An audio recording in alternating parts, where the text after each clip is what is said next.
Native American boarding schools are a dark piece of history for the United States. One of the first was the Carlisle Indian Industrial School in Pennsylvania, where almost 200 children died from 1879 to 1919. And some of those children have ties to South Dakota. The Sisseton Wahpeton Oyate on the Lake Traverse Reservation are working on bringing those remains of two boys home.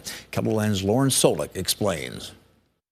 We first told you about these children in 2021. These five, along with one boy not pictured, were the first to leave the Sisseton, South Dakota area and go to the Carlisle Indian School in 1879.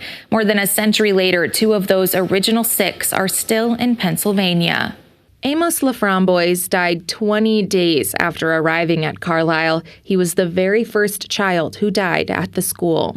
His father is Joseph Laframboise. They were a prominent family in Dakota history of mixed ancestry, fur trading.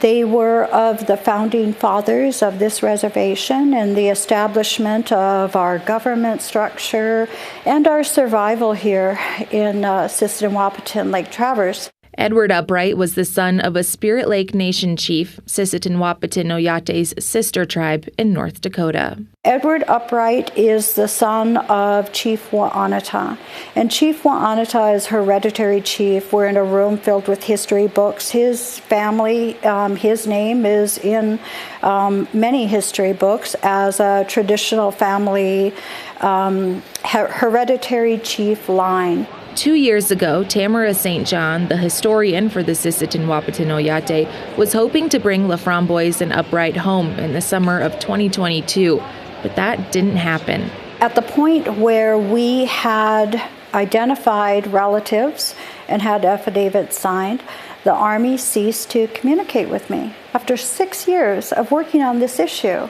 one-on-one, all of a sudden, they didn't even alert me, my office, or my chairman, Chairman Hopkins at the time, that they were going to deny disinterment for that year.